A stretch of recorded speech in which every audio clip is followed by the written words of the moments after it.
And welcome to the show to be named later, where we're talking baseball kind of whenever. I am your host, Chris Gianta. Over there on the other side of the screen is Daniel Curran. How you doing, Daniel?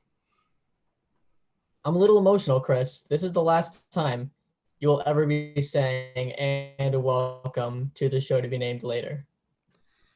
That is true. This is our final full episode under Wow. the show to be named later It's hard. marquee. Uh, yeah, finally we're Yeah. naming the show. I think I think it'll be a nice quality transition, but it was our name for about 15 months. I don't think we ever really thought this day would come. Yeah, me neither. And show to be named later. It was a good shtick, but I Yeah. think it's even a better shtick if we actually named the show. Yeah, we gotta hold true with our promises. Yeah. And we had a promise every single show that it would be named later. And you know what? We're coming into a new year. This is being released on New Year's Eve. So our New Year's resolution is to change the name of the show for later to come, and it has arrived. Yes. And yeah, I think it is good timing. Like if you just have no name for over a year and then you actually name it, I think that's kind of funny. If It's a funny image. I might just we might just leave the previous episodes named like STBNL, and then we'll just have our new Yeah. name.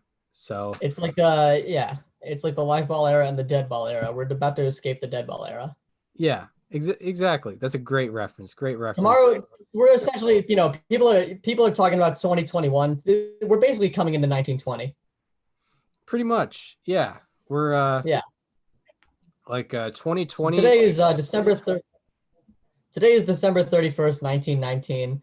We want to thank you guys for listening through the first year plus of the show to be named later, but yeah, later is coming. Yeah, I mean if 2020 would be considered a dead ball year, like it if Definitely. yeah, we make the jokes about it, but it really was. Yeah. But yeah, this is our final episode, final full episode under the emblem show to be named later, and we're going to be talking about Nolan Ryan on the first part of the episode and the 1998 Yankees on the second part, which technically won't be our first episode of the new year, although it will be the second part of an episode that will be released on the new year. Yeah. But our first full show of the new year, we will have the new name. That's right. Um, Um, I'm glad that to finish off the year and to finish off the name, we're getting one arguably the best pitcher of all time and arguably the best team of all time yeah, they're definitely in those conversations. in those conversations for sure.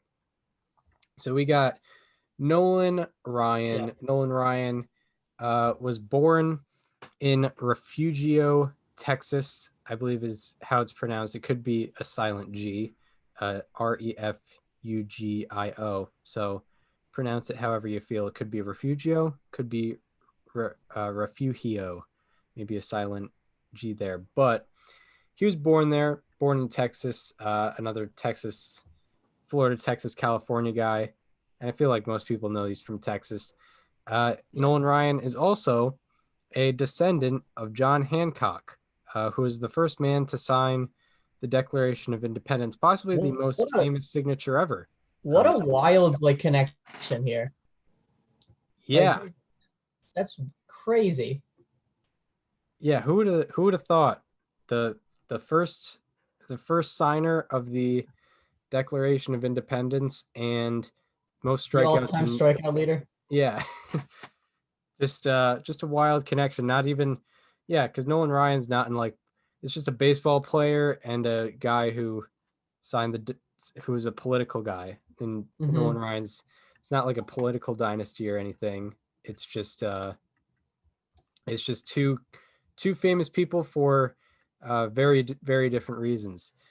But yeah, Nolan Ryan, his family So yeah, he was born in Refugio, Texas. He's a descendant of John Hancock, and his family moved to Alvin, Texas, when Nolan was 6 weeks old, and he began playing baseball when he was 7 years old with his father in their yard.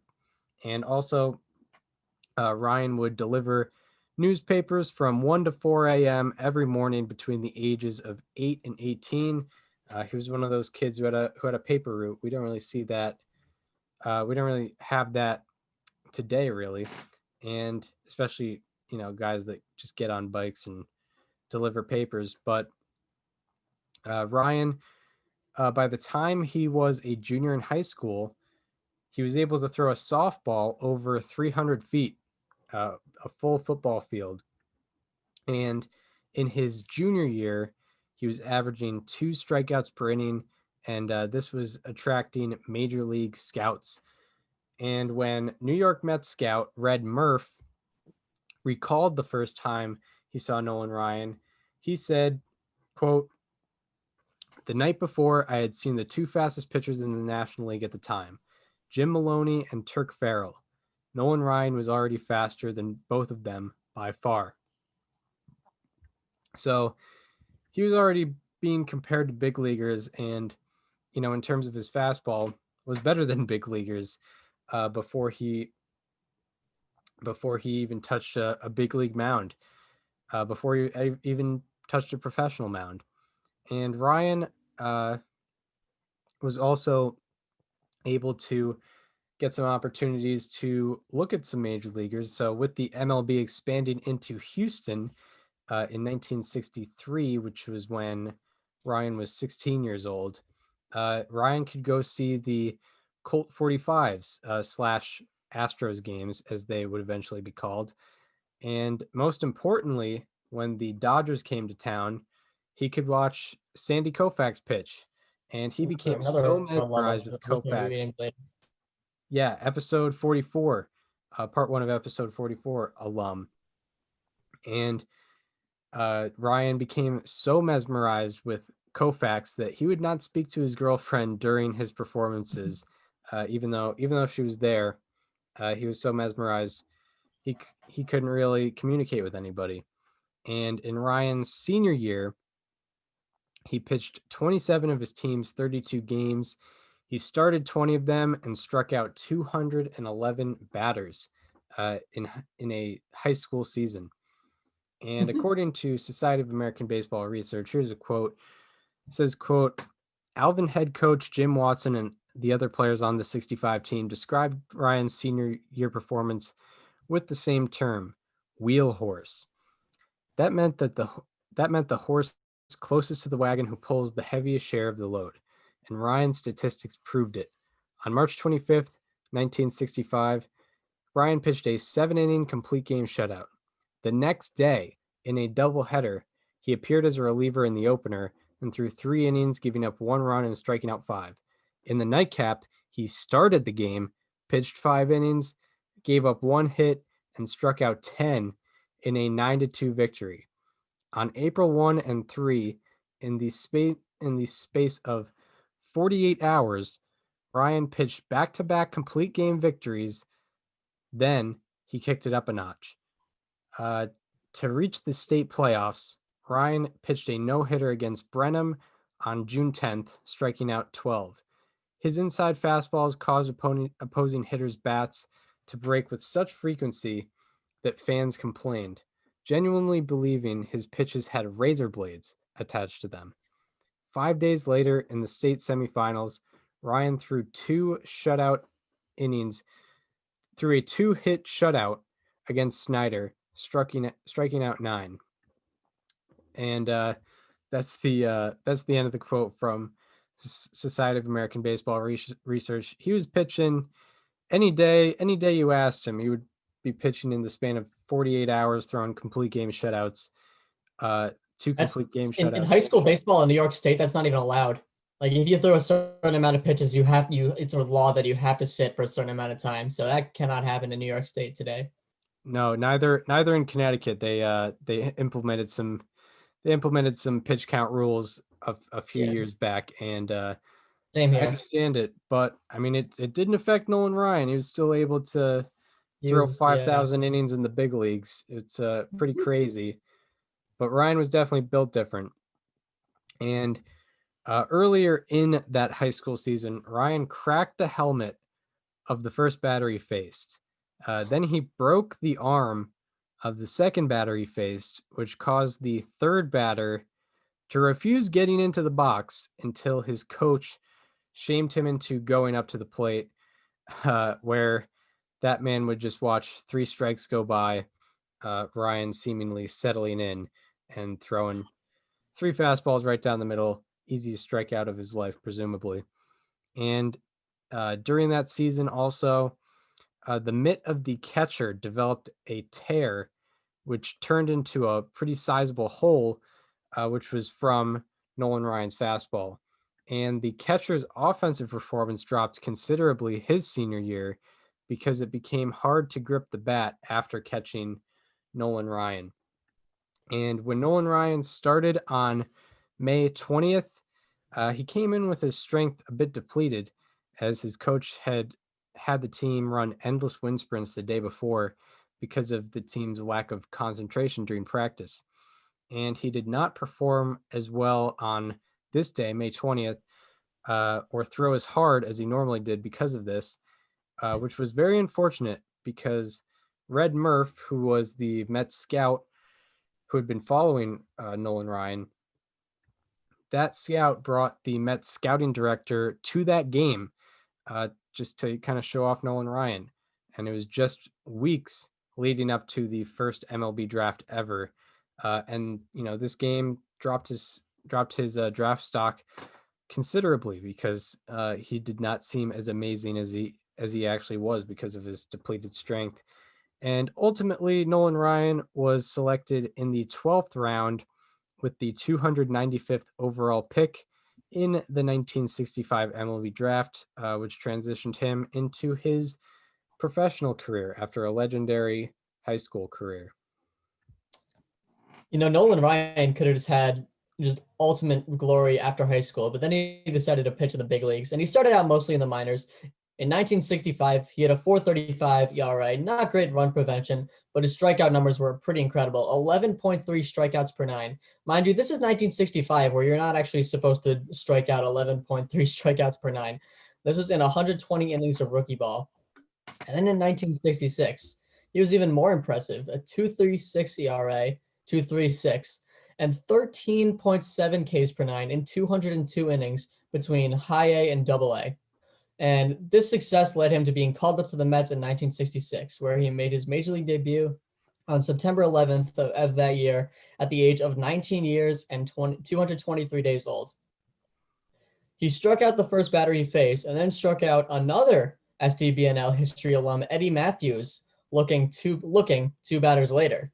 So already with the strikeouts is Nolan Ryan. And he ended up allowing one run in 2 innings. Not great, but he's only 19 years old. And in his first start, which occurred on September 18th, he allowed 4 runs in 1 inning, and he only pitched 1 inning, allowed 4 runs on 4 hits and 2 walks. Not very good. And then in 1967, he had an arm injury, and he only pitched 34 innings that year. And during the 1967 season, the team doctor recommended surgery for Ryan, but he refused because he did not want to get premature surgery on an arm that was described as one of the best ever, which is fair. You can't really knock him for that. So now he finds footing in Flushing. In 1968, he recorded his first win in Houston after going 6.2 innings pitched, scoreless with 8 strikeouts. And through his first 5 starts, he was dominating. A 1.02 ERA, 11.2 strikeouts per nine, and only allowed 1 extra base hit through the first 35 and a third innings of that season. And then he continued on. During his first 11 starts, he had a 1.98 ERA, 9.9 strikeouts per nine, and a 187 average against in 77 and a third innings pitched. He already was making his impact. National League hitters were saying his fastball was already faster than Sandy Koufax's. The 1967 NL MVP, Orlando Cepeda, said, quote, "Nolan Ryan is the best young pitcher I've ever seen in the major leagues." But unfortunately, he kind of dwindled down from the remainder of the season. A 4.61 ERA in 56 and 2/3 innings pitched from that point on. His innings in total were limited this year and every year when he played for the Mets, as he had to serve in the Army Reserves every other weekend, which is pretty wild. And he ended up with a 3.09 ERA, a 3.33 FIP, and of course, because this is the year of the pitcher, 1968, a 98 ERA plus 3.09 ERA wasn't good enough, and an 8.9 strikeouts per nine and 134 innings pitched. And minimum 30 innings pitched, Ryan actually led the league in strikeouts per nine. So now we move on to 1969, and I feel like most people have heard about the 1969 Mets, and I feel like not a lot of people know that not Nolan Ryan was actually a part of this team. And Ryan, in 1969, started 10 games and relieved 15 games. Was sort of a spot starter in a sense. He ended up posting a 3.53 ERA, a 2.70 FIP, and a 104 ERA plus, and 9.3 strikeouts per nine through 89 and a third innings pitched. The Mets went 162 for the best record in the National League, clinching a spot in the first National League Championship Series ever, and also the first Mets postseason appearance ever. And the Mets went up 2-0 in the series against the Braves, putting them one win away from winning the pennant, because the LCS was a best of five from 1969 to 1984. And Mets starter Gary Gentry allowed 2 runs through the first 2 innings and then a single and a double to start the third. So the manager called Nolan Ryan from the bullpen in this game 3. And in the third, with men on second and third, he struck out the first batter he saw, then intentionally walked Orlando Cepeda, then struck out the batter after that, and then got the next batter to fly out. So that's the definition of getting out of a jam. Nolan Ryan was able to do that in the playoffs at a young age. And the Mets took a 3-2 lead in the bottom of that inning. Then in the top of the 5th, Nolan Ryan allowed a 2-run home run to make it 4-3. And then after that home run, Ryan went 4 1/3 innings pitched, scoreless, allowing only 2 base runners and striking out 4 batters. And the Mets retook the lead in the bottom of the 5th. So Ryan, with these scoreless innings, was able to clinch the Mets' first pennant ever. We're going to take a look at it. And the pitch back a curve, chopped out to third. Garrett has the ball, a throw to first, and the Mets are the National League champions. A wild scramble as the Mets celebrating their National League championship.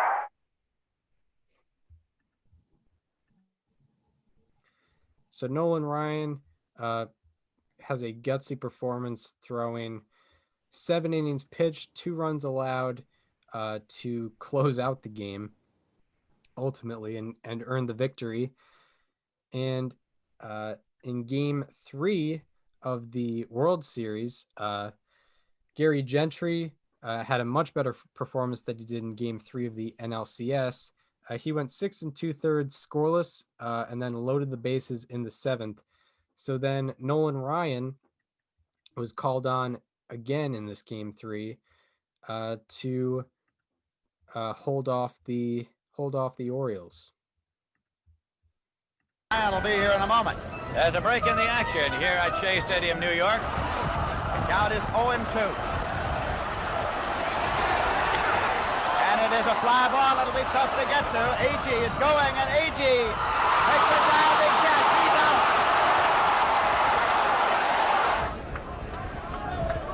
Payoff pitch.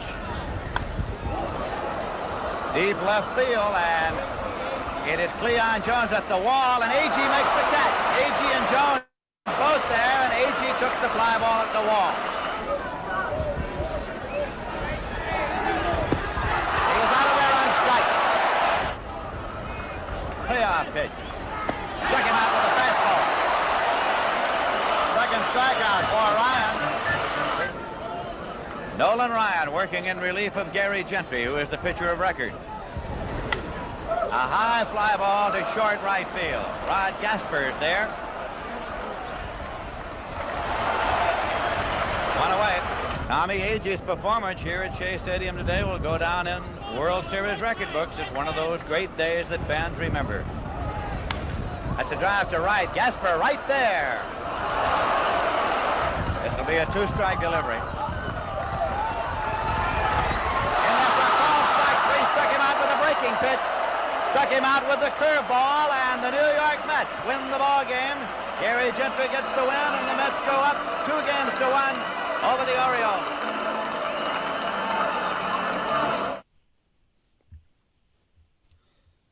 So Nolan Ryan sits the Orioles down.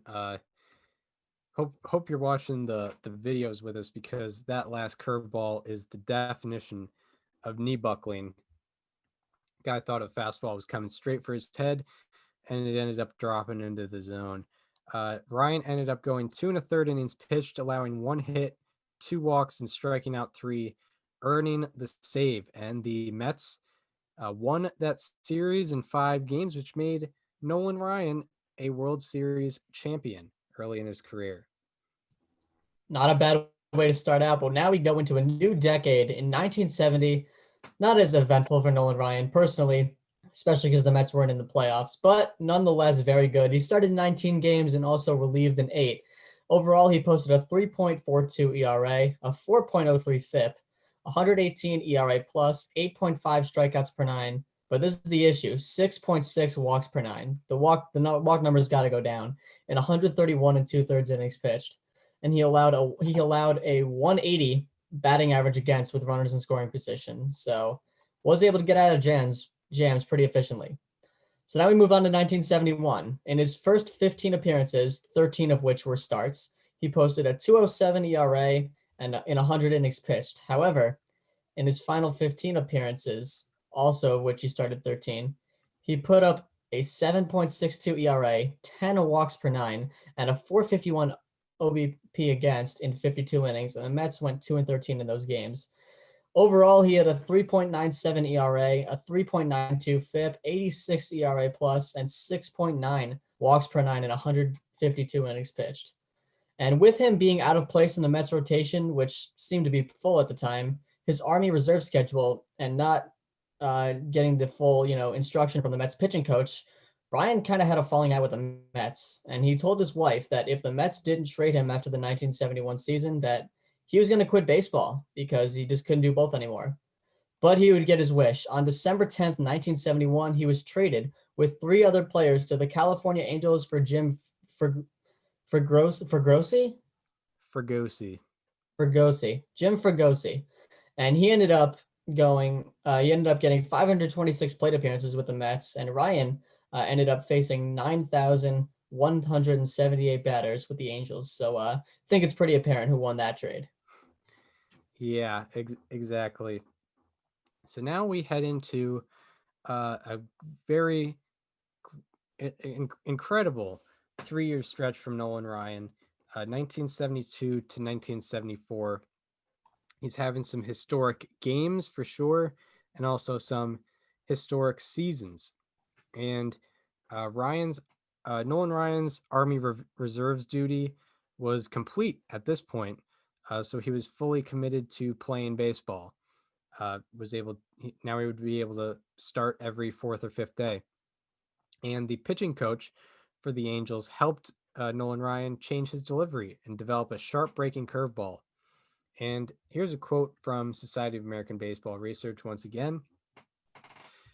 Quote, inclined initially as a young pitcher toward the use of homespun remedies, Ryan tried treating a sore right elbow in his first year as an Angel by rubbing rattlesnake oil on the joint. What proved to be more successful than the snake oil, however, was the weight conditioning program he started in California to build up his arm and entire body. Before 1972, baseball quote-unquote experts had concluded that weight training made a player too muscle bound, causing him to lose smooth movement necessary for arm speed in a pitcher and bat speed as in a hitter. Nolan Ryan became the first big league pitcher to enhance his performance through the use of weights. It's weight conditioning, not weight lifting, he later explained. I was not trying to see how much weight I could lift. I was trying to lift the right weights in the right way. Unquote. So kind of a little inside scoop on what made Nolan Ryan able to throw so many innings and stay strong throughout the years. He was sort of, revolutionary in a sense with that. And in 1972, he started 39 games and he threw 284 innings pitched, by far career highs at that point. And in his final 11 starts, normally he was starting off very well and closing out very bad, but this time he was closing out extremely good. In his final 11 starts, he put up a 1.19 ERA, 4.7 hits per nine, and 10.7 strikeouts per nine in 98 and 2/3 innings pitched. In that 1972 season, he ended up finishing sixth in innings pitched with 284, seventh in ERA with a 2.28 ERA, seventh in ERA plus with a 128, and third in FIP with a 2.49.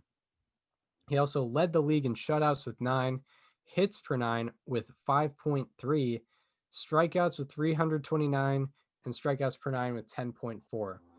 He finished 5th in B WAR and 6th in F WAR in 1972, and he ended up finishing 8th in the Cy Young vote and 30th in the MVP vote. And his 5.3 hits per 9 are the lowest in a single season with 150 plus innings pitched. Also, his 10 games with 9 plus innings pitched, 10 plus strikeouts, and less than 5 hits allowed are the most games in a season in the history of game logs. And it is the only season in baseball history with 327 plus strikeouts and less than 180 hits allowed. So this leads into his 1973 season, which may not ultimately be better, but it's definitely more remembered for a variety of different reasons. And on May 15th, Nolan Ryan no-hit the Kansas City Royals, striking out 12 batters. And on July 15th, exactly 2 months later, Nolan Ryan had a good day for himself once again. Detroit Tigers 6-0. On this day, Ryan was truly awesome. His first pitch was a sharp breaking curveball that hit umpire Ron Luciano in the shin.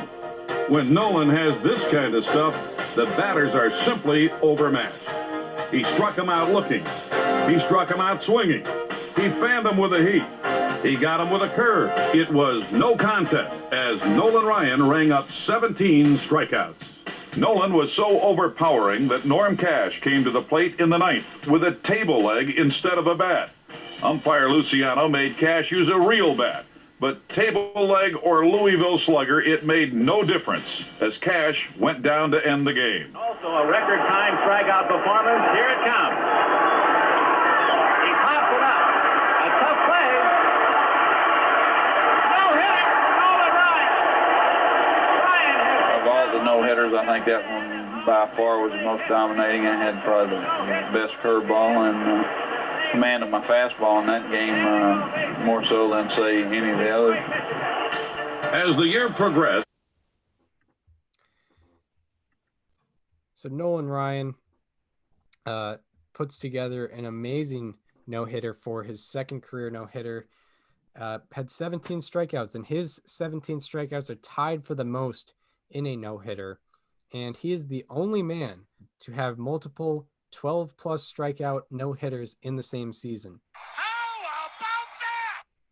And on August 29th, he allowed a hit to the Yankees with one man out in the first inning, and then allowed no more hits in his remaining 8 2/3 innings pitched. as he completed a one-hit shutout in that game. So if not for that hit, would have had a third one. And on September 27th, in his final start, Nolan Ryan came into the game with 367 strikeouts on the year, which was 15 away from tying Sandy Koufax's modern era single season record and 16 away from breaking it. And Nolan Ryan might have had this in mind because he struck out 9 batters through the first 4 innings, 11 through the first 5, and 14 through the first 7 innings. And with 2 outs and a man on second in the 8th inning, Nolan Ryan had 2 strikes on a man and was looking to see what he could do for strikeout number 15. And the crowd starting to build in its enthusiasm. Some fans already standing on their feet. And there are very few, as you look at the crowd in the lower deck behind the Angel dugout. They're up on the edge of the seat. Same in the mezzanine off to the right. They start applauding. They want one more strike. That would tie Koufax. Ryan straightens. Here's the pitch. He's got him.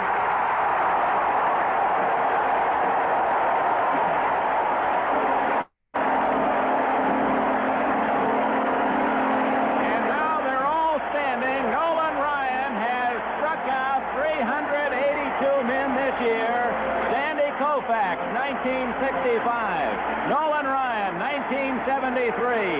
Each with a record-setting 382 strikeouts. And for history, we'll go to the 9th in a moment. So Nolan Ryan ties the record set by Sandy Koufax in 1965, only 8 years prior. And Nolan Ryan was 1 strikeout away from breaking that record. And in the top of the 9th, he got ahead with a 1-2 count on the leadoff hitter, Rod Carew. And Carew, who had the 9th lowest strikeout percentage in the American League among qualifiers that year, ended up popping out to the second baseman. Then the next batter, he got ahead on a 1-2 count. This hitter was Tony Oliva. Tony Oliva, who had the 4th lowest strikeout percentage in the American League among qualifiers, ended up flying out to right. And then Harmon Killebrew singled with 2 men out. And then the batter after him flew out to left field, finishing the top of the 9th and seemingly maybe finishing Nolan Ryan's fight to break Sandy Koufax's record. However, the game was tied 4-4. And the Angels did not score in the bottom of the 9th. So now Nolan Ryan had a second chance at breaking that record. And in the top of the 10th, Nolan Ryan got ahead with a 2-2 count on the leadoff hitter, George Mitterwald, but Mitterwald ended up singling on that 2-2 count. Then the second hitter grounded into a double play early in the count. The third hitter of the 10th inning singled early in the count, and the 4th hitter popped out to second early in the count. But the Angels went down 1-2-3 in the bottom of the 10th. And then in the top of the 11th, Ryan comes out to break the record. Ryan got ahead with a 1-2 count on the leadoff hitter. And this was the same hitter that he tied Koufax's record on, but that hitter grounded out to short. And then he walked Rod Carew, the batter, after that. Then after him, Tony Oliva flew out to center on a 2-1 count. And this brought up Rich Reese, who had pinch run for Harmon Killebrew, so he was not there for offensive reasons. And on Nolan Ryan's second strike to Reese, Rod Carew took off for second. And normally you're rooting for the catcher to get Rod Carew out, but this was really not the case in this game. So here's the audio. Strike pitch. There goes Carew. Swing and a miss. The throw to second base. Not in time. A close play. And the crowd cheers the call of of second base umpire Lou DeMuro. It was very close. The crowd wanted Carew to be safe because Ryan now has 2 strikes on Rich Reese. So the go-ahead score is at second. 41 steals for Carew. 2-strike pitch coming up. Ryan sets. Here it is. Swung out and missed. Nolan Ryan is the Major League strikeout king of all time.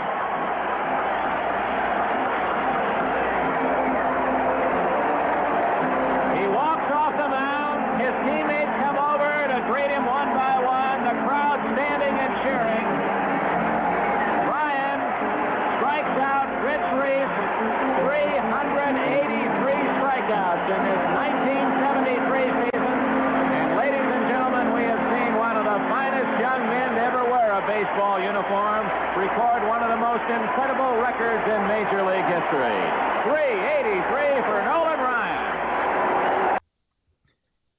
So Nolan Ryan, after facing 10 or 11 straight batters without a strikeout and having to go into extras, he finally breaks Sandy Koufax's record. And we actually can go to a video of the strikeout, as that was audio only. But it was not really in the best form. It's not very high quality. But let's take a look at this at the video of this strikeout. 11 innings later, Rich Reese went for number 383. The record was Ryan's. Was Nolan Ryan the fastest pitcher in baseball in 1970?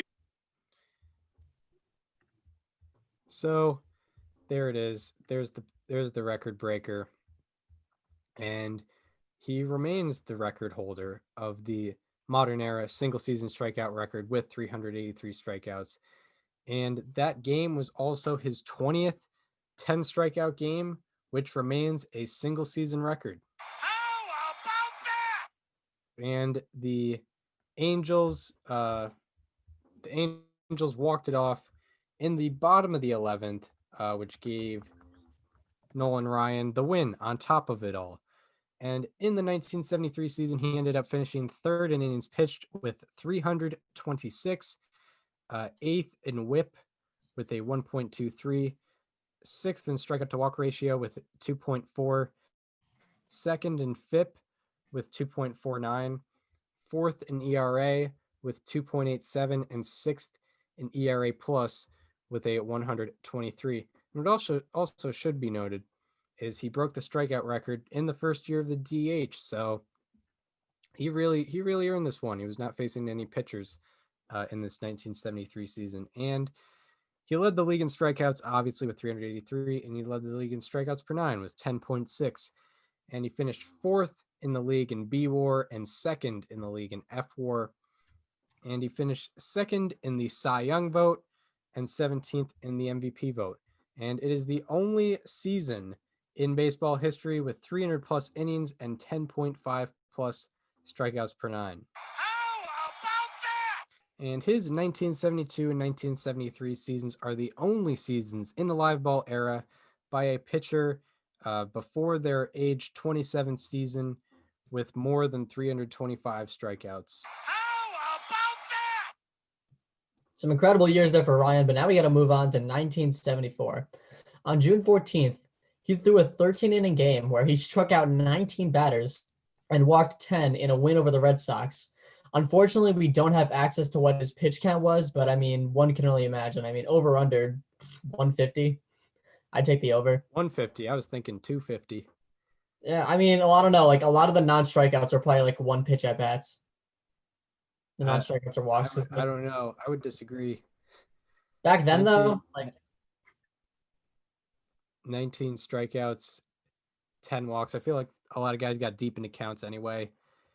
Maybe. I know we did cover a Sandy Koufax game where he threw 205, so it's not out of I wonder why he was out of the league by age 30. Yeah, but but then again, this guy was in at age 46, so we'll see that later. Yeah. Anyway, on August 12th, he struck out 19 batters in 9 innings in a win over the Red Sox, the same team. This tied the MLB record single game record for strikeouts during regulation and set an AL record for strikeouts during regulation. On August 20th, he allowed 1 run, and you guessed it, he struck out 19 batters in 11 innings in a loss to the Tigers. And his 19 strikeout games in 1974 are the most in a single season in the history of game logs. On September 28th, he threw a 15 strikeout no-hitter against the Twins. That is his 3rd of his career. And he ended up finishing 7th in ERA with a 289 and 4th and 5th with a 298. He led the league in innings pitched with 332 and 2/3 innings. He led in hits per 9 with 6 flat. He led in strikeouts, of course, with 367 and strikeouts per 9 with a 9.9. He finished 8th in B WAR and 3rd in F WAR, 3rd in the Cy Young vote, 14th in the MVP vote. And his 3 seasons with 325 plus strikeouts before their age 27 season are the most such seasons in baseball history before age 27. So now we go into a little bit of a rough patch in Nolan Ryan's career, injury and mediocrity between 1975 and 76. The first of said years, on June 1st, he threw a no-hitter in a 1-0 win over the Orioles, so that's pretty cool. His 4 no-hitters before turning 29 are the most such no-hitters. He is also the only man alive or dead in baseball history to have 4 no-hitters in the span of 3 seasons. Pretty incredible stuff. In his next start, he didn't allow a hit until there were 2 men out in the 6th inning, and that snapped his streak of 54 consecutive batters faced without allowing a hit. And this game ended as a 2-hit shutout for Ryan. Unfortunately, after that start, he put up a 4.82 ERA and 6.5 walks per 9 in 93 innings pitched. Then his season ended in August when he had to get a bone chip removed from his elbow. He ended up with a 3.45 ERA, 3.67 FIP, and a 1.02 ERA plus in 198 innings pitched. But he finished 6th in strikeouts still with 186. So now we go to 1976, and he entered the month of September with an 11-17 record and a 3.91 ERA. Not very good. In September, he went 6-1 with 6 complete games, 3 shutouts, 11.1 strikeouts per 9, 3.2 hits per 9, and a 1.33 ERA. He really turned his season around there. And he ended up with a 3.36 ERA, a 2.91 FIP, and a 99 ERA plus in 284 innings pitched. 7th in innings pitched with 284, 6th in FIP, and finished 4th in F WAR. He led the league in shutouts with 7, hits per 9 with 6.1, strikeouts with 327, and Ks per 9 with 10.1. Despite the average year, his excellent September may have set a momentum for the next season. So now we're in a new era of Nolan Ryan. We've closed out the injury and mediocrity. Now we have some both individual success and team success, sometimes together, sometimes separately. So his 1977 season was an individual success. Nolan Ryan in 1977 kept his ERA below 3 for the entire season, and he finished 3rd in innings pitched with 299, 3rd in ERA with a 2.77, 4th in FIP with a 3.12, and 3rd in ERA plus with a 1.41, and that was a career best ERA plus at the time, unknowingly to anybody, as no one was following that at the time.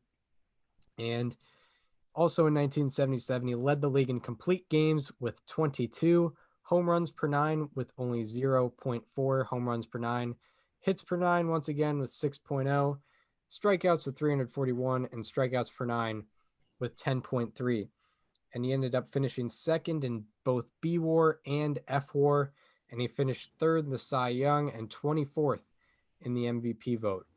And it is the only season in the live ball era with 340 plus strikeouts, less than 200 hits allowed, and less than 15 home runs allowed. How about that? And this was his 5th season with 325 plus strikeouts, and he was in his age 30 season. No one else in baseball history has more than 2 seasons with 325 plus strikeouts through their age 30 season. How about that? So he's got 5 of those seasons. no one else has more than 2. Now on to 78. So unfortunately, in this year, he was actually sidelined from June 10th to July 5th with an injury. But nonetheless, he ended up with a 3.72 ERA, a 2.96 FIP, and a 98 ERA plus in 234 and 2/3 innings pitched. He led the league in strikeouts with 260 and strikeouts per 9 with a 10 flat. This ended up getting him 5th in FWAR, and his 6 qualifying seasons with 9.9 Ks per 9 through his age 31 seasons are the most such seasons in MLB history through an age 31 season. And wouldn't you know it, the Angels have a superstar player, but they aren't doing very well as a team. Where have we ever seen that before? The Angels in 1978 finished over 500 for the first time in Ryan's stint there and finished top 2 in the division for the first time in franchise history, but they still didn't make the playoffs. And that may change in 1979, where Nolan Ryan has an interesting season for himself. Through the first half, Nolan Ryan had a 2.54 ERA, 9.9 strikeouts per 9, only 3.8 walks per 9, and 5.8 hits per 9 through 145 and a third innings pitched. And that would earn him the start for the American League in the 1979 All-Star Game. But early in the second half, he strained a muscle in his right elbow, and he likely came out due to injury on July 25th, where, I didn't get the information from Society of American Baseball Research, but according to his game logs, on July 25th, he only pitched 1 inning, where he didn't even allow any base runners, and then he didn't come back until August 13th. So he had an injury, and might have came back too early. In the second half, ultimately, he put up a 5.59 ERA with 7.3 strikeouts per 9, which is very low for Ryan, 6.1 walks per 9, and 8.8 hits per 9 through 77 and a third innings pitched. So that was his second half, and ended up on the season still very, very respectable. 3.60 ERA, 3.22 FIP, and a 113 ERA plus in 222 and 2/3 innings pitched. He ended up finishing 3rd in FIP that year in 1979, and he led the league in shutouts with 5, hits per 9 with 6.8, strikeouts with 223, and strikeouts per 9 with 9.0. And he also ended up finishing 5th in FWAR. And the California Angels went 88 and 74 and won the American League West, putting them in the playoffs for their first time in their 19-year history. So in game one of the American League Championship Series, Ryan was on the bump, pitching in the Angels' first playoff game ever, and he struck out the first 4 batters and 5 of his first 6. Then he allowed 2 unearned runs in the 3rd inning, then allowed 1 earned run in the 4th, and held the Orioles scoreless in his 3 innings after that. He ended up going 7 innings pitched, allowing 4 hits, 3 walks, 1 earned run, and 8 strikeouts. And he left the game with game tied, but the Angels ended up losing in extra innings. And the Angels ended up losing that series in 4 games. Not getting swept, though, but a gentleman's sweep. And after the season, Ryan went into free agency. And many years before, he had remarked, I'd buy my own bus ticket to get to Houston if I could pitch for the Astros. So he definitely had that hometown love. And the Astros, luckily, in 1980, were kind of in a Mets situation, had a new owner, John McMullen, who signed Nolan Ryan to a historic deal. Ryan signed a 3-year deal and became the first athlete on any professional sports team to be paid over $1 million per year. He did that with the Astros for the early 80s. And Nolan Ryan, the AL strikeout leader of each of the previous 4 seasons and 7 of the previous 8 seasons, was also joining forces with J.R. Richard, who was the NL strikeout leader in the previous 2 seasons, and also had finished top 5 in the Cy Young in those 2 seasons. So kind of a dynamic duo for the Astros, maybe setting up for some success in the future. So we move on to the 80s, and on July 4th, of course, on Independence Day, he became the 4th member of the 3,000 strikeout club. Pretty quick to do it, to be honest. And he ended up putting up a 3.35 ERA that season, 2.89 FIP, 98 ERA plus in 233 and 2/3 innings pitched. He finished 7th in innings pitched and 2nd in FIP, also 4th in FWAR. The Astros went 92 and 70 and were tied with the Dodgers for first place in the NL West. And the Astros won Game 163 to put them in the playoffs. So Ryan was now now a part of the Angels' first playoff team in history and the Astros' first playoff team in history. He's just some good luck, really. And he's a good guy to have on your team, of course. In Game 2 of the National League Championship Series, down 1-0 in the series, he went 6 1/3 innings pitched, allowed 2 runs, and earned a no decision in a 7-4 win over the Phillies. So, got the job done. In Game 5, in a winner-take-all game, he allowed 2 runs through the first 7 innings and entered the 8th with a 5-2 lead. To start the 8th, he allowed 3 consecutive singles, then walked in a run, and he was then taken out of the game, and all 3 remaining runners scored. The Astros lost 7-5 and lost the series. But I mean, obviously that's very unfortunate, but the Phillies team that they faced that year was dominant. They had Steve Carlton, Mike Schmidt, many guys that were just elite. Yeah, Pete Rose, Larry Boa, just to name a few. And I forgot to put down in the prep sheet, he was also part of the first Mets playoff team ever. So that's a good point. Yeah. What would you look at that? But Angels and Astros in consecutive years being part of the first playoff teams ever. Pretty wild. I mean, and to be part of 3 teams' first playoff teams ever is pretty wild as well. And I mean, if you would have guessed it was anyone, you probably would have guessed it was Nolan Ryan. So now we get into 1981, which you could argue is Nolan Ryan's best season ever, despite it being shortened by the strike. Nolan Ryan, through June 10th, put up a 1.37 ERA and a 2.10 slugging against in 79 innings pitched and had yet to allow a home run through June 10th. 79 innings pitched, no home runs, a 2.10 slugging against. And the MLB players went on strike on June 12th, and the MLB determined that their playoffs would consist of 8 teams, with the first series of the playoffs being between the division's first half winner and its second half winner. And with the Astros being 28 and 29 before the strike, there was actually new hope to make a playoff run. They basically got to do over their season because they could just be the second half winners and make the playoffs. And they only had to be the best team of the second half of the postseason.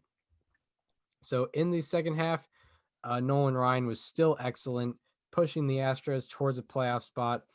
And Ryan put up a 2.06 ERA and a 2.23 slugging against in 70 innings pitched and only allowed 2 home runs in those 70 innings pitched. And his best performance was on September 26th against the Dodgers, where he was on the verge of history with 2 outs in the 9th inning.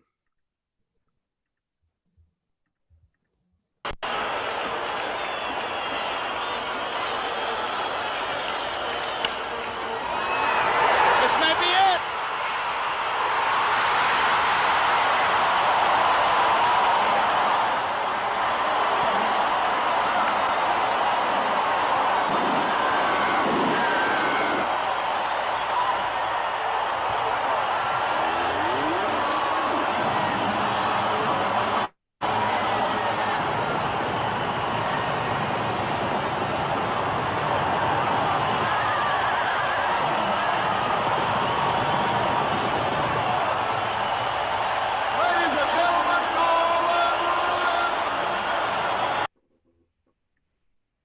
So the commentators didn't really say it for us there, kind of gave the reaction of the Astrodome. But there was Nolan Ryan completing his 5th no-hitter, which broke Sandy Koufax's record of 4 no-hitters. Nolan Ryan now had 5. And Ryan ended up with a 1.69 ERA on the year, a 2.28 FIP, and a 195 ERA plus in 149 innings pitched. You know, everyone knew he could strike guys out, but this was the first year where he established himself as one of the elite run preventers. And he finished second in FIP on the year, and he led the league in home runs per nine with 0.1, hits per nine with 6.0, and he led the league in ERA and ERA plus for the first time in his career. And he finished third in B WAR and fifth in F WAR, likely because of maybe lack of innings, but he did lead in ERA and ERA plus, and he finished fourth in the Cy Young vote and 16th in the MVP vote. And his 216 slugging against on the year is the lowest slugging against in a qualifying season in the live ball era. How about that? And it is the only season since 1923 with 140 plus strikeouts and less than 3 home runs allowed. How about that? And the Astros ended up going 33-20 in that second half and won the National League West in the second half, putting them in the playoffs against the first half NL West winners, the Los Angeles Dodgers, who he just no hit. So in game 1 of the NLDS, the first NLDS ever, Ryan was dueling against the eventual National League Cy Young, Fernando Valenzuela, and Ryan allowed a hit in the first inning, a walk in the second, then retired 16 consecutive batters, then allowed a game-tying home run, and then retired his next 7 batters. So just that home run in the way. And in the bottom of the ninth, the Astros walked it off to give Nolan Ryan the win, who went 9 innings pitched with 1 run allowed, 2 hits allowed, 1 walk, and he struck out 7 batters. And then in game 5 of the NLDS, it was clearly a winner-take-all game. And he shut the Dodgers out for the first 5 innings, then allowed 3 runs, 2 of them being earned in the 6th inning. And Ryan was taken out after the 6th, and he got the loss as the Astros were shut out. So he went 6 innings, 2 earned runs, but unfortunately the Astros were shut out that game. So any run he was going to allow was going to get him the loss. So now we move on to kind of a stagnant phase of Nolan Ryan's career. You know, I find it kind of funny how over the last at least 50 years, the MLB has kind of awkwardly had to adjust their playoff system like right before the season twice. And both times the Dodgers ended up winning the World Series. Yeah, that's true. I guess the only caveat could be 95, but I feel like they had that figured out well before. I don't know when exactly they decided on the expanded playoff, but 81 in 2020, they had to, awkwardly expand that, and the Dodgers ended up victorious both times. Yeah, so any Dodgers haters maybe claiming 2 fraudulent World Series? I don't know. Maybe 2 Mickey Mouse rings. Maybe the 1981 Dodgers Twitter was, or 1981 like Giants Twitter was hating on their World Series. Probably. Yeah. Anyway, we now have the bridge years for Ryan and the Astros. In these 4 years, Ryan's ERA plus did not get above 114 during a season, and the Astros didn't make the playoffs. In 1982, he led the league in hits per 9 with 7 flat, and in 1983 with 6.1. He finished top 10 in FIP in 1983, 84, and 85, and finished top 10 in F4 in each of these 4 years. However, he did not lead the league in strikeouts or Ks per 9 in any of these years, but he finished top 5 in all of them. His average season consisted of 216 innings pitched, a 3.27 ERA, a 2.98 FIP, a 1.03 ERA plus, a 1.22 WHIP, 8.7 strikeouts per 9, and 208 strikeouts. On April 27th, 1983, he was knocking on the door of a career record.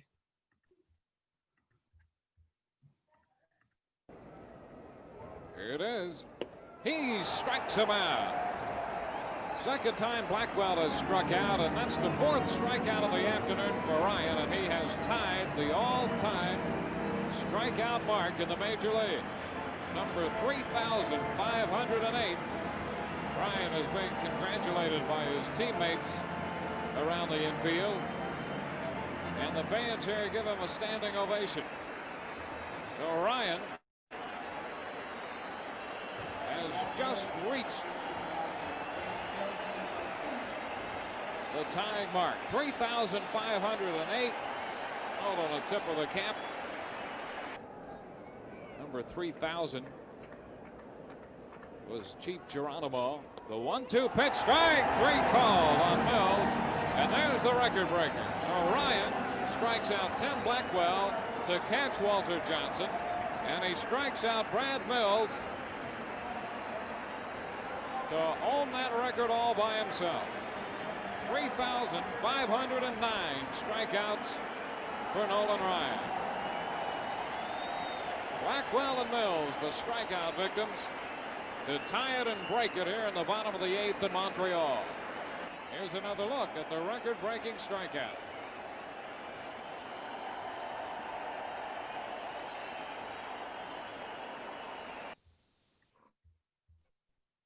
So Nolan Ryan becomes the all-time strikeout leader, but eventually in 1983, Steve Carlton passed him. Another show to be named later history alum. That is 3 connections we've made now. And at the end of 1984, Ryan had the career strikeout lead by 2. And on July 11th, 1985, Ryan was on the verge of a career milestone no one else had yet to reach. Game, 6 strikeouts by Nolan Ryan. He needs 1 strikeout to be the first man in the history of this great game to have 4,000 strikeouts. Breaking ball, and that's it. Strikeout number 4,000 for Nolan Ryan.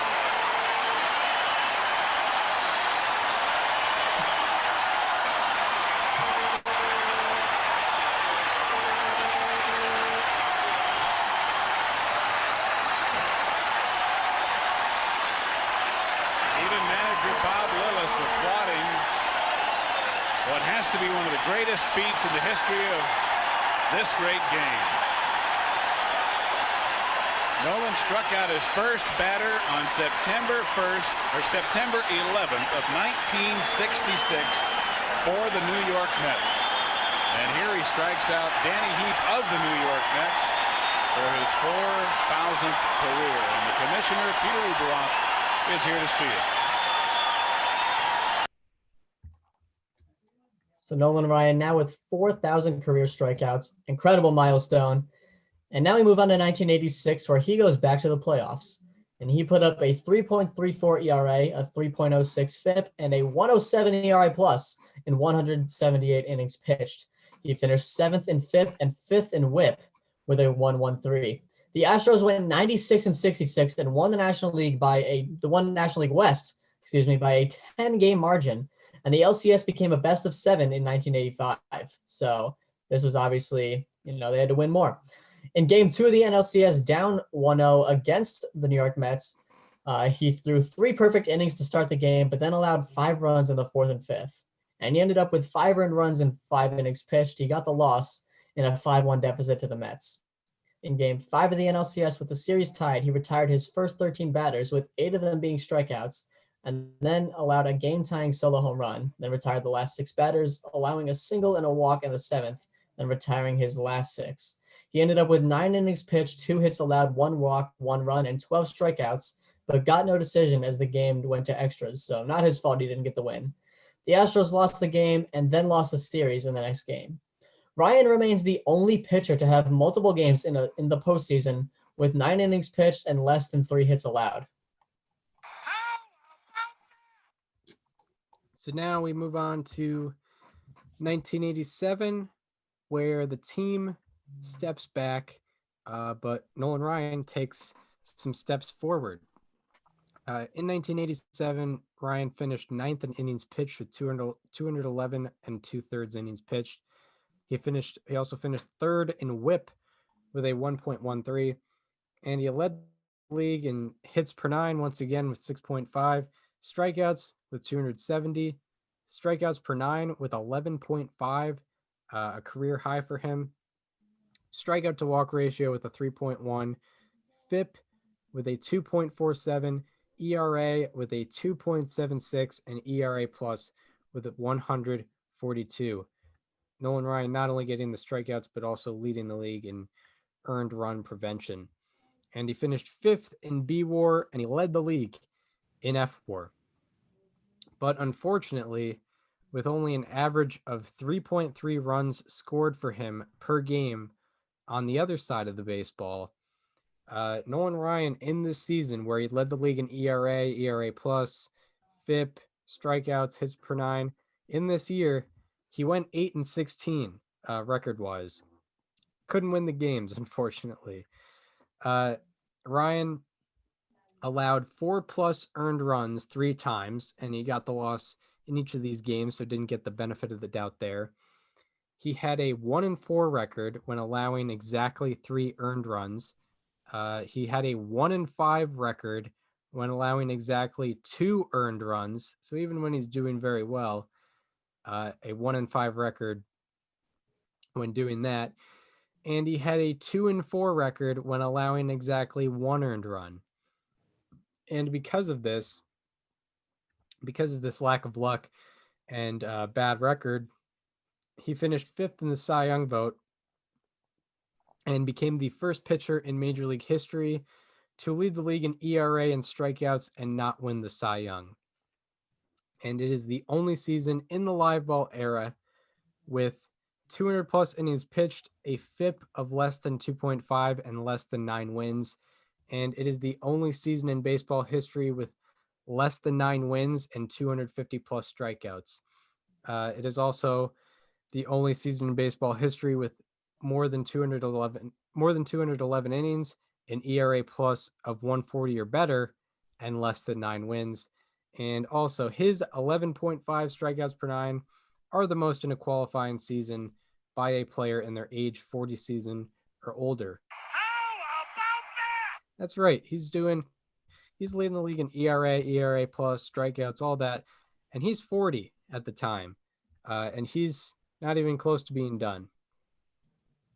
So now we move into 1988, where he's closing it out with Houston. Struggled through his first 27 starts. He had a 4.12 ERA and 179 innings pitched. But over his last 6 starts, he turned it around. He put up an 0.88 ERA. Folks, 0.88 in 41 innings pitched with 52 strikeouts and 7 walks in his final 6 starts. On the year, he ended up with a 3.52 ERA, a 3.04 FIP, a 94 ERA plus in 220 innings pitched, and he led the league in strikeouts with 228 and Ks per 9 with a 9.3. And the owner wanted to give Ryan a pay cut after the season, so Ryan decided to go into free agency instead. And the Rangers, crosstown rival, were excited for the opportunity, or cross-state rival, I should say, were excited for the opportunity to sign Ryan, so they signed him and raised his salary. And this is where Ryan pulls the Uno reverse card on Father Time. In 1989, he developed a changeup while in Houston, which was another great weapon to add to his already feared fastball and curveball. And on August 22nd, he was 1 strikeout away from creating an exclusive club. He is the only person invited.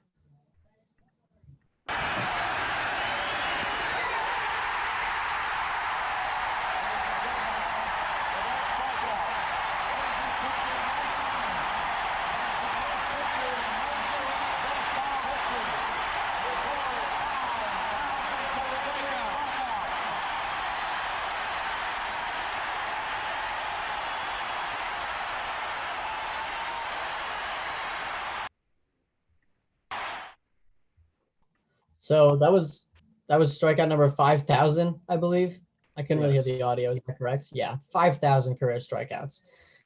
And that season in 89, he ended up with a 3.20 ERA, a 2.51 FIP, and a 1.24 ERA plus in 239 in the 3rd innings pitched. He finished 8th in innings pitched, 2nd in WHIP with a 109, 4th in K to walk ratio with a 3.1, 2nd in FIP, and 10th in ERA plus. He led the league in hits per 9 with 6.1, strikeouts with 301, and strikeouts per 9 with 11.4. He finished 7th in B WAR and 2nd in F WAR. 5th in the Cy Young voting, and 23rd in the MVP vote. His 18 10 strikeout games are the most by a pitcher age 40 or older in a single season. No other pitcher 42 or older has more than 3 strikeout games in a single season. Nolan Ryan had 18 in 1989. He had 12 strikeout games. No other pitcher age 42 or older has had more than one such game in a single season. His 2.51 FIP is the lowest in a qualifying season in the live ball era by a pitcher aged 42 or older. His 11.3 strikeouts per 9 are the most in a qualifying season by a pitcher in their age 42 season or older. This season also has the highest F4 for a pitcher in their age 42 season or older. He also remains the oldest pitcher to have 300 plus strikeouts in a season. He was in his age 42 season, and the next oldest to do it was in their age 38 season. And lastly, 46-year-old Tommy John retired after the season, making Nolan Ryan the oldest player in the league. And this is 1990. Nolan Ryan's 43, and it doesn't really matter how old he is. In his first start of 1990, he threw 5 no-hit innings before getting taken out with 91 pitches, and he ended up earning the victory in his first start of 1990. And then in 1990, in his fourth start, in this fourth start of his 1990 season, he threw a 1-hit, 2-walk, 16 strikeout shutout against the White Sox. And this was the first game with 14 plus strikeouts by a pitcher 43 or older, but this was certainly not the last game, last 14 plus strikeout game by a pitcher 43 or older. And this remains the only one hitter by a pitcher 43 or older. How about that? And on June 11th, Ryan had to face the 38-17 Oakland Athletics, the reigning champions, might I add, that we did an episode about. The 38-17 Athletics, who were also headed by Rickey Henderson, who was in the midst of an MVP run. Rickey Henderson, we've also talked about, part 1, episode 41. But 29 batters later in this outing, Ryan pretty much proved why this team was still no match for the 43-year-old. From the crowd of 35,000 plus here in Oakland. Nolan Ryan, the 2-0 pitch. Fly ball, right field. Ruben Sierra in foul territory. Number 6 for Nolan Ryan. The Express has done it once again.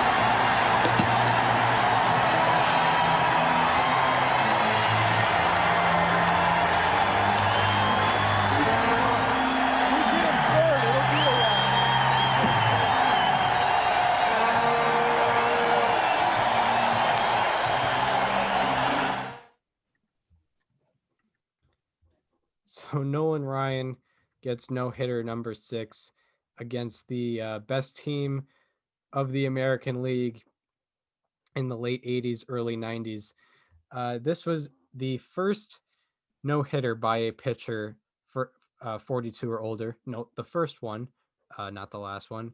And this was the first no-hitter with 14 plus strikeouts by a pitcher 40 or older. And then on July 31st, the trade deadline, Nolan Ryan entered his start with a 299 and 267 record. He's going to look to change that in a positive way.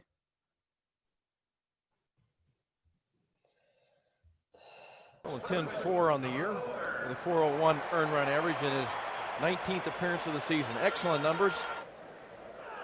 Got him swinging. Nolan Ryan punches out Paul Molitor to begin things here in Milwaukee. Again, the 1-2 pitch now coming to Sheffield. Got him swinging, foul tipped into the glove of Gino Petralli, and Ryan strikes out 2 in the first, and Franco to nullify that 1 hit by Parker. And Vaughn gone on strikes. Nolan Ryan with his first punch out since the first inning. He's now at 294 on the year. And he's down on strikes for the second time tonight. Yeah, so you want to probably talk to your grandkids in a few years saying that, hey, I was behind the plate on the 300th win of Nolan Ryan. And Yount gone on strikes. Ryan strikes out a pair here in the 5th inning. And so to have it here on the road, I think a little less pressure. Now Greg Vaughn becomes Nolan Ryan's 6th strikeout victim. That's twice that Vaughn has gone down on strikes. Of late has been very effective. Everyone out there doing a pretty good job. And O'Brien down on strikes as Nolan records number 7. Ryan again with a 2-2 pitch. Got him swinging. Spires down on strikes. Nolan has 8. And the play-by-play done by his son. So Nolan is through 7 innings. The Brewers strand 1 will go to the 8th. Texas 5, Milwaukee 1. George W. Bush hoping, like all of us are, that Nolan Ryan can get his 300th victory. The question is, will he complete it? And the answer has been given. Bobby Valentine out of the Ranger dugout, and that will do it for Nolan Ryan tonight. A standing ovation for Nolan Ryan. 51,533 people in County Stadium, Milwaukee, on their feet, applauding the greatest strikeout pitcher, no-hit pitcher to ever put on a Major League Baseball uniform. Nolan Ryan.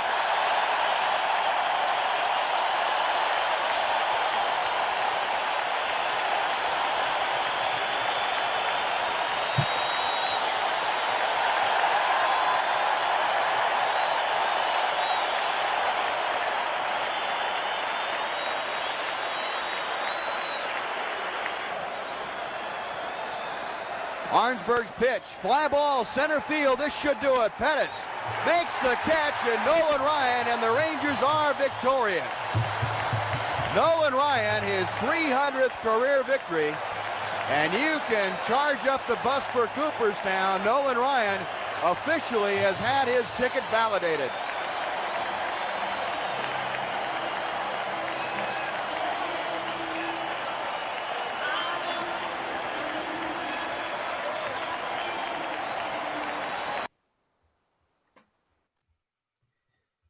So Nolan Ryan gets career win number 300. Finally a milestone for Mr. Ryan. Finally able to get one. And then on August 17th, about 17 days later, Ryan pitched a 10 inning. He pitched 10 innings with 3 hits allowed, no walks, and 15 strikeouts in a no decision. And that is the only game by a pitcher 40 or older with 15 plus strikeouts and no walks. How about that? And in 1990, he ended up with a career best 3.3 walks per 9 and 3.14 strikeout to walk ratio. And he also ended up with a 3.44 ERA, 2.87 FIP, and 114 ERA plus in 204 total innings pitched. He finished 3rd in FIP and 2nd in strikeout to walk ratio.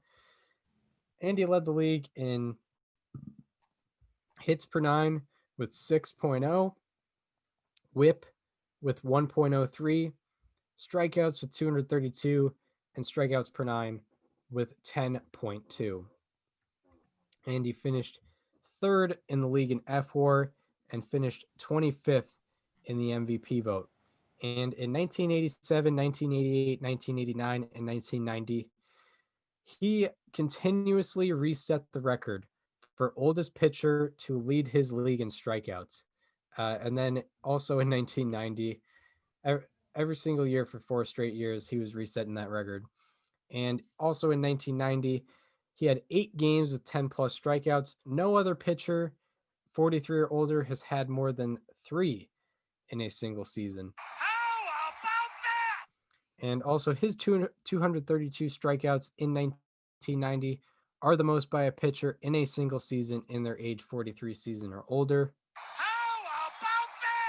And his F4 in 1990 is the highest in a single season by a pitcher in their age 43 season or older.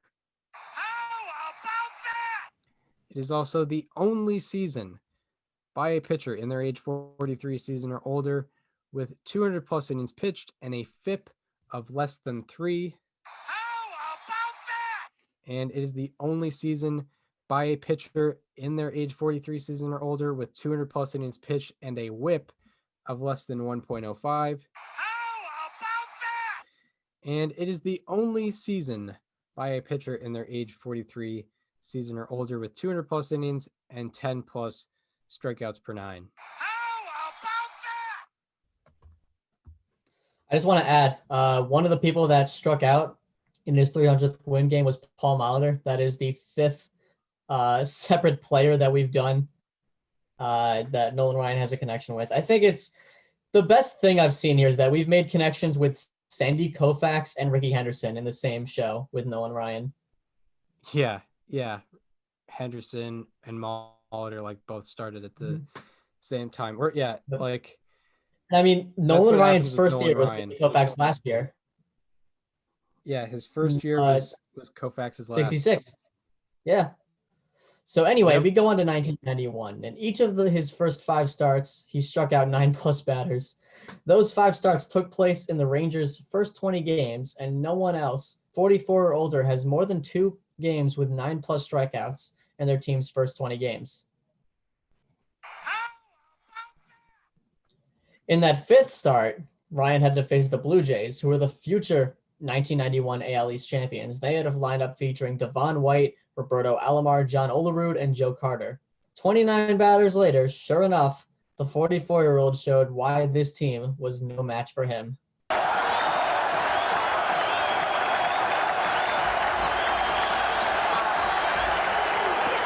it!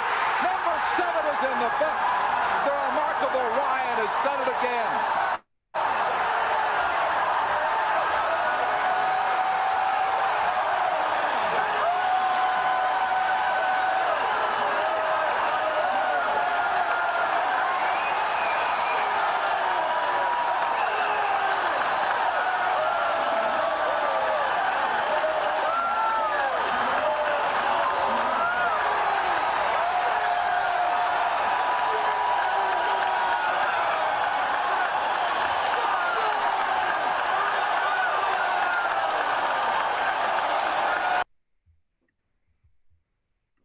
Correct me if I'm wrong, but I believe that no-hitter happened on the same day that Ricky Henderson stole his 939th base.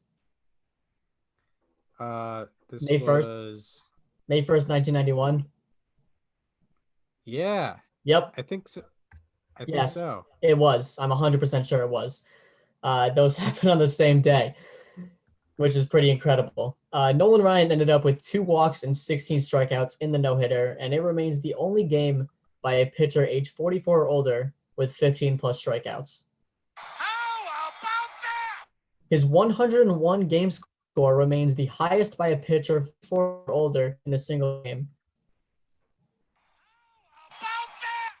And just to give you some perspective, 101, that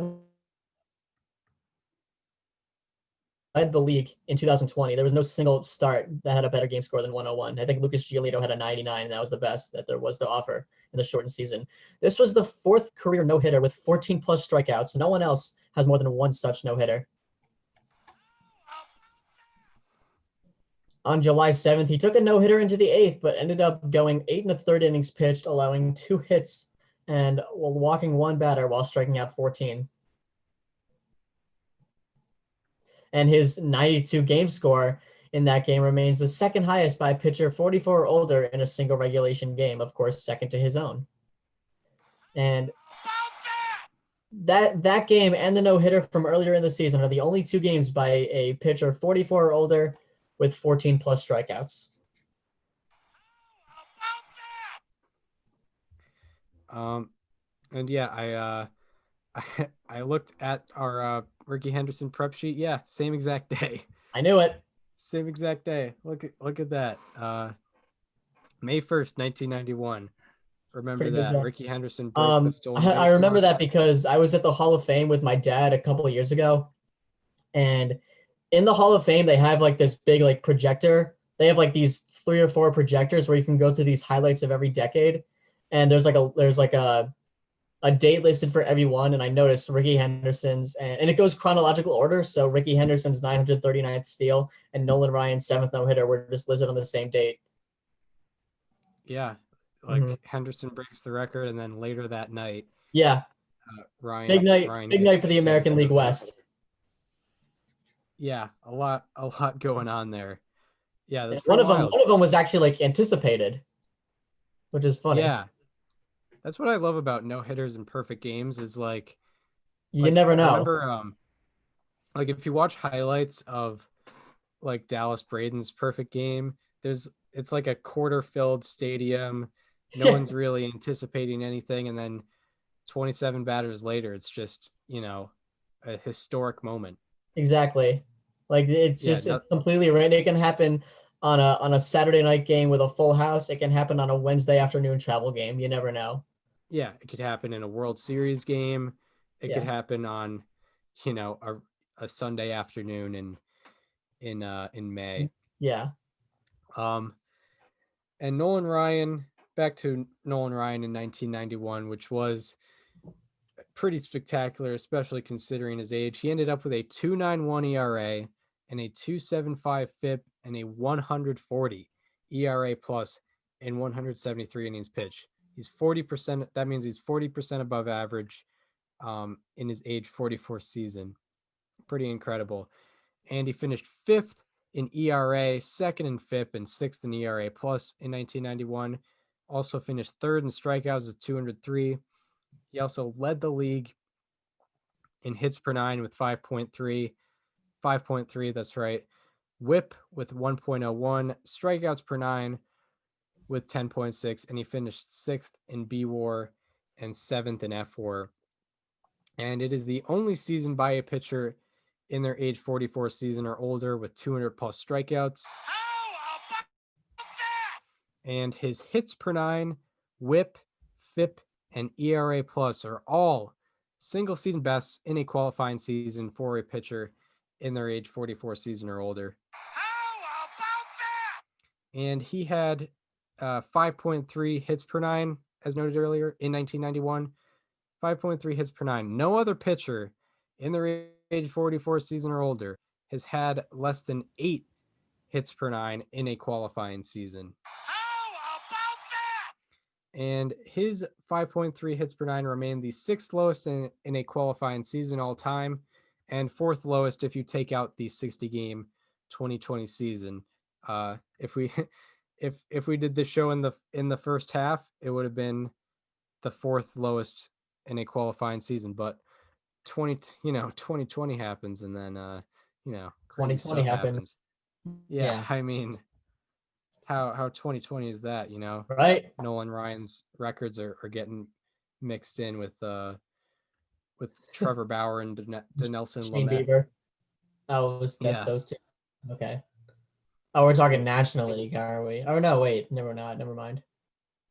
Bieber was better at walk prevention. I think his hits per 9, it was up there, but it was not ahead of Nolan Ryan.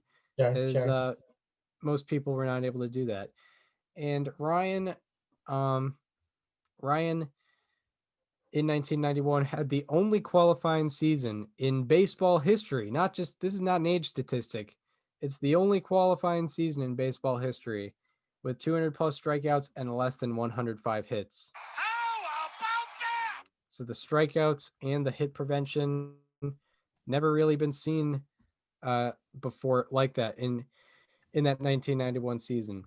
And this caps off an incredible 3-year run by the 44-year-old at the time. From 1989 to 1991, he led all of Major League Baseball in strikeouts. He had the ninth best B WAR and the 2nd best F WAR behind Roger Clemens.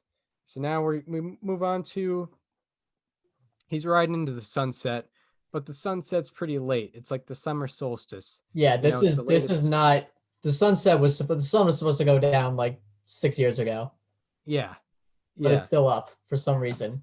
So on June 16th, when the Rangers traveled to Angel Stadium, the Angels retired Nolan Ryan's number 30. And on July 4th, he threw a complete game, allowing 3 hits, 1 walk, and 1 run, while from that game remains the highest in a single game by a pitcher aged 45 years and 19 days old or older. Who else? Who had to ruin that stat for you where you had to add the days? It was what's his nickname? It's Randy Johnson. Oh, The that makes unit. sense. It was Okay. the unit. Yeah, no, that makes sense. His 13 strikeouts remain the most in a single game by a pitcher age 45 or older. Pretty impressive. On August 6th, he struck out 12 batters, and that game on July 4th, the July 4th game from earlier that year remained the only games by a pitcher 45 years or older with 10 plus strikeouts. So he ended the season, his age 45 season, with a 3.72 ERA, a 3.08 FIP, and a 1.03 ERA plus in 157 and a third innings pitched. His FIP was the 7th lowest among AL pitchers with 150 plus innings pitched. His 157 strikeouts remain the most in a single season by a player in their age 45 season or older. It is the only season by a pitcher in their age 45 season or older with 150 plus innings pitched and 8 plus Ks per nine. So now we go into 1993, where Ryan's body was finally beginning to break down, and he only made 3 starts heading into July 19th. However, his body is breaking down, but on August 4th, he's still ready to face off against Robin Ventura for the second time of the game and really show what that body can do at age 46. Here's Ventura, RBI single in the first. Watch out. Look at this.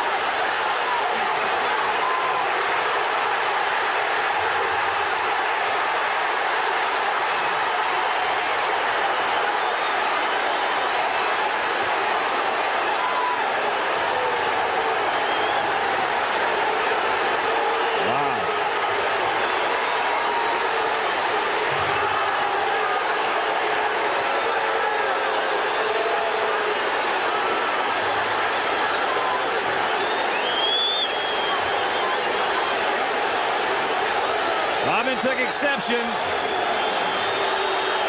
to the pitch.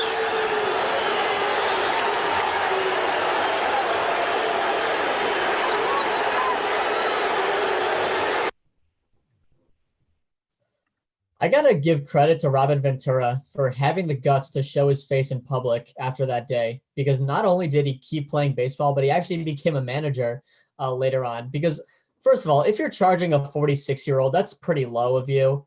And then if you're going to lose, like you can't ever show your face again. Yeah. So he was actually allowed to stay in the game after that, and he didn't allow a hit after the fight. And he only allowed 1 batter to reach base out of the 13 that were faced later on. On September 22nd, he tore his UCL. And later that night, he said, quote, "I heard a ligament pop like a rubber band, and there's no way I'll ever be able to throw again. My body is telling me it's time to move on and do something else." So Nolan Ryan eventually, at the age of 46, retires from the game after so many years in the big leagues. And I can't confirm this through any source, but I've heard before some rumors that the last pitch he ever threw was 98 miles an hour. I mean, that sounds like a ligament popping pitch. Yeah. If they're at the age of 46, he's still pumping 98 to big league hitters. Yeah, I mean, it's believable. I mean, a guy that's getting, in his age 45 seasons, still getting about a strikeout per inning, it makes sense that he would be throwing on the upper half of the 90s. Like, yeah, a guy getting a 16 strikeout no hitter when he's 44. I mean, the ball had so much life on it. And it's incredible that he was doing that in his mid 40s. So yeah, I would believe it for sure. It doesn't seem that shocking, but yeah, that's Nolan Ryan. And now we get into Nolan Ryan's post career, which was also successful for him. On September 15th of 1996, his number 34 was retired by the Rangers. Even though he only played 5 years there, they retired his number. And on September 29th of 1996, just 2 weeks later, his number 34 was retired by the Astros, and he became the first player to have his number retired by 3 different teams, loved by many different organizations. That's 10% of the league that's retired his number. And in 1999, Nolan Ryan was inducted into the Hall of Fame with 98.8% of the vote. And this was the second highest voting percentage at the time, and it is currently the 5th highest voting percentage of all time. And in his speech, he paid tribute to 2020 Hall of Fame inductee Marvin Miller, who was a big part of the Players Association and getting players their due in terms of finances. And Nolan Ryan was a big beneficiary of that, as he was the first professional athlete to make more than $1 million a year when he signed with the Astros. And when his sons, of course, his sons were Division I pitchers, when they pitched at Texas Christian University, TCU, as you may know it as, Nolan Ryan actually volunteered as a pitching coach. And in the late 90s, Ryan teamed up with colleague Don Sanders to purchase the Jackson Generals of the Texas League. They were a Double-A team.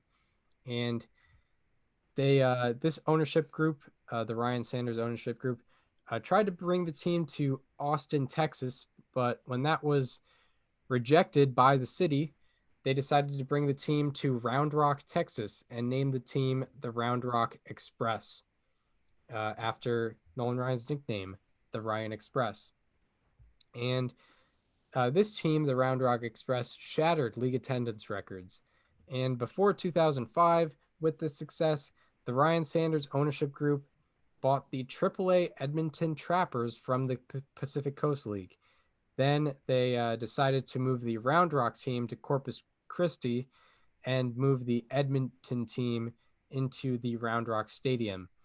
So the Round Rock team was now, the team in Round Rock Stadium was a AAA team. The one in Corpus Christi was a AA team. And the Corpus Christi team had the same popularity as the Round Rock team, as the Round Rock team was still going. And in February of 2008, Nolan Ryan was named president of the Texas Rangers, and he became the first Hall of Fame player to be an executive for a major league franchise since Christy Mathewson. And in 2011, when their CEO stepped down, he was named CEO of the Rangers. And then 2 years later, in 2013, he stepped down from both positions with the Rangers. Then in 2014, he accepted a position as an executive advisor for Astros owner Jim Crane. And after Ryan's son was demoted at his position with the Astros after the 2019 World Series, Ryan decided not to return for the 2020 season. So he's not really affiliated with anyone right now, but probably will be taking a position, some position in baseball at some point. He's still very relevant in the baseball world. So now we get into Nolan Ryan's all-time ranks and then ultimately his legacy. So he is 14th all-time in career wins with 324. He is 20th in career pitcher B WAR and 6th in career pitcher F WAR. He really benefits on Fangraphs. He is the all-time leader in strikeouts with 5,714, hits per nine with 6.6, and average against of 204. His career slugging against, which is 298, and OPS against of 606 is the lowest of anyone with 2,500 plus innings pitched. So that's pretty impressive. His 12 times leading the league in Ks per nine are the most such times in baseball history. and his 12 times leading the league in hits per nine are also the most such times of baseball history, and no one else has done it more than 6 times. So now we get into, and I know we probably hit this button. We probably hit the how about that button more times than any other episode. I paused a couple of times because I was expecting it. Yeah. For all-time ranks, I don't go with the how about that button, but because I usually go with what I just find on StatHead. But I guess I did find slugging percentage against and OBP against, but it's complicated. I guess I have a weird process with it. But now we get into the official Nolan Ryan edition of.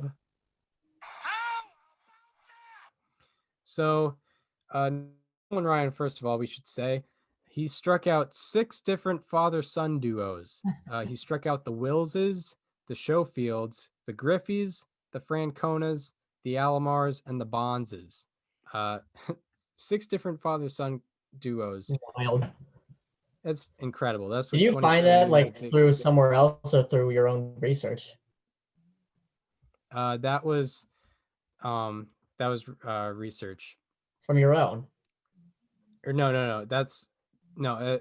Okay, it's not your you didn't find it though. It's not. I didn't find no. Sure.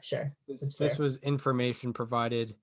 There was a VHS documentary, and they also put it out in one of the no-hitter telecasts that I watched. It was in during his 7th no-hitter. They listed out all the father-son duos that he struck out, and maybe after 1991 he got another father-son duo. But anyway, Ryan has 13 qualifying seasons with a FIP of less than 3, and no one else in the live ball era has more than 9 such seasons. How about that? He also has 19 qualifying seasons, 19, with 8+ strikeouts per 9, and no one else in baseball history has more than 14 such seasons. How about that? He also has 11 qualifying seasons with an OPS against of 600 or less, and no one else in baseball history has more than 8 such seasons. How about that?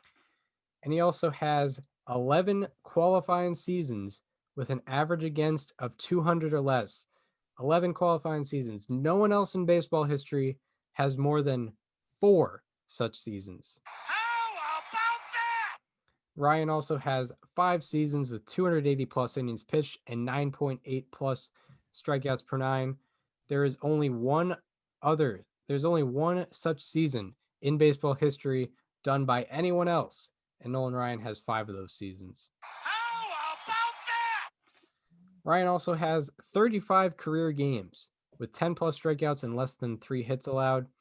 No one else in baseball history has more than 21. How about that? And Nolan Ryan's 7 no-hitters are, of course, known as an all-time record, but his 12 one-hitters are tied for an all-time record. His 18 two-hitters are also tied for an all-time record, and his 32 three-hitters are an all-time record. How about that? And Ryan also took 5 other no-hitters into the 9th inning. So there's potential for more no-hitters that he fell short just 3 outs or less away. And Ryan's 215 career games with 10+ strikeouts remain the most in baseball history. How about that? And he also has 34 career games with 10+ strikeouts after turning 42. No one else has more than 5 such games. How about that? He had 34 10+ strikeout games after turning 42. No one else could get over 5. And Ryan has the only 7 games by a pitcher 42 or older with 14+ strikeouts. How about that? He's got 7. No one else has any.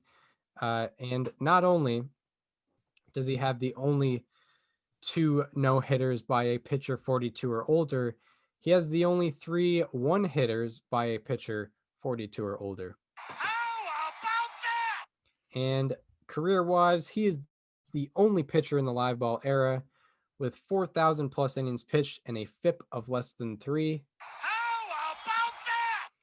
He is also the only pitcher in baseball history with 5,000 plus innings pitched and less than 4,000 hits allowed. How about that?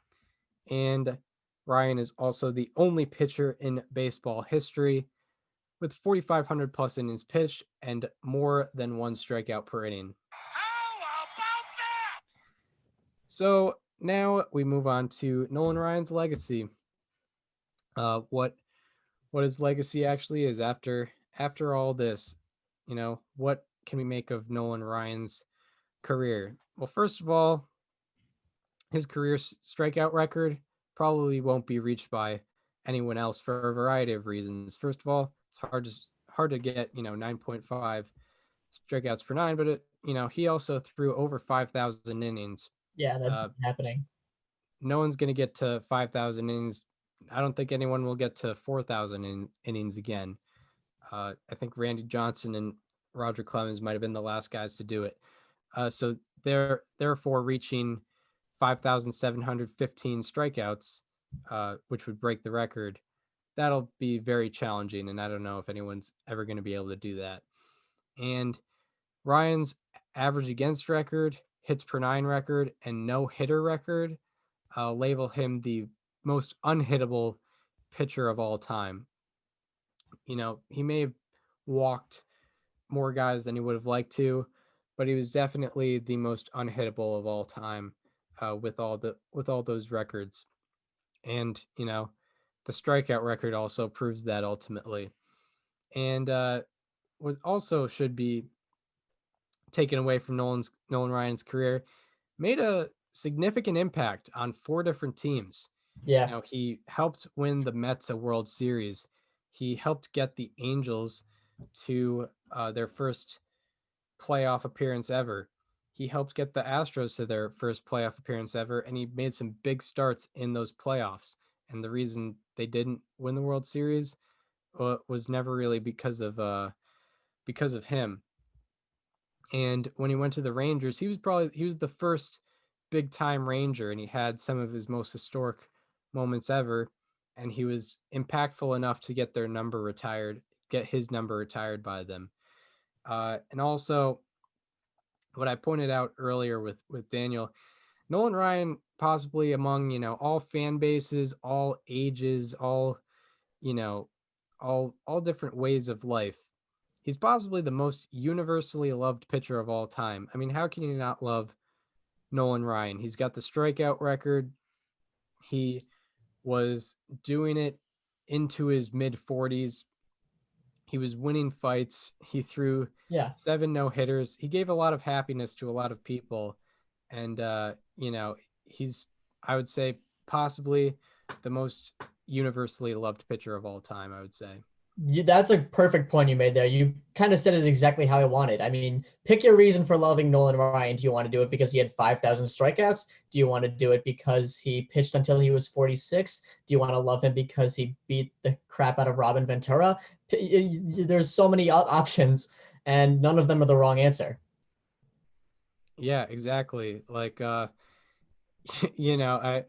put him on the list because, there's so many stats to put on him, but you become a little hesitant because with the history series, sometimes we like to point out guys that don't get as much shine in the history books, but everyone loves Nolan Ryan, and he gets that love because of all these records, all him throwing probably high 90s into his mid 40s. And I don't think, one thing that also should be pointed out, no one else did it like Nolan Ryan. He may not be the best to ever do it, but no one else really pitched. No one was able to have a career like Nolan Ryan, pitching that many innings, getting that many strikeouts. And for that age. And and being able to pitch that many years. Like, people were so impressed. People were so impressed when Bartolo Colon was having okay games at the age of 43. Like, Nolan Ryan was striking out 10 guys per game at the age of 45. Yeah, doing it with ease. Yeah, and yeah, being an elite pitcher into his mid 40s, getting 16 strikeout no hitters. It was it's pretty wild. Yeah. He pitched 27 different MLB seasons. It's crazy because he did pitch his first game at 19 and his final game at 46, which is very, very. He was in the league at the same time as Sandy Koufax, and he retired in the early 90s. Yes, yeah, like his career overlapped with Koufax and Pedro. Yeah, and that's how he was able to get all those father-son duos. Yeah. Ultimately, getting both Bonzes, both Griffies. It's pretty incredible. But yeah, that closes the book on the Nolan Ryan part of the episode. Possibly our longest one yet. I think it's that and Bonds. This and Bonds for sure. Yeah. And yeah, they definitely have the most stats, and along with that, a lot of video to go with it. So yeah, I mean, like Nolan Ryan, he was great in his teens, he was great in his 20s, he was great in his 30s, and yes, he was great well into his 40s. So there's so much to go over. Yeah, and we had like 10 videos to show. Mm-hmm. You know what we have. You know, we get a lot of notes on like a guy like Lou Gehrig, but there's not really any footage on him. So exactly, we haven't had a lot of footage for people in a while because we had Jimmy Fox, Rogers, Hornsby, and Lou Gehrig back to back to back. Yeah, there was nothing for any of them. So yeah, we were glad to have. There's one video combined for all three of them. Yeah, there for those three, it was just Gehrig's farewell speech. Yeah. Yeah. We hope you enjoyed the Nolan Ryan episode. Our last player we're talking about in the year 2020. Wow. And we hope you enjoyed this episode. If you're listening on Apple Podcasts or Spotify and want to watch the videos with us, go to our YouTube channel. Right now, it is, as of this date, it is called STBNL with Chris Gianta and Daniel Curran, but it will likely be something different in the next few days. Follow us on social media. Follow me on Twitter at Chris_Gianta. Follow Daniel on both Twitter and Instagram at Daniel_Curran. And follow the show Instagram at STBNL Podcast. That is also subject to change. And we hope you enjoyed the Nolan Ryan part of the episode, and we hope to see you tomorrow, where we are talking about one of the most dominant teams of all time. We'll see you next year. Yeah, we'll see you next year in 2021 on the other side of this year, where we're talking about one of the most dominant teams of all time, the 1998 Yankees. We will see you then.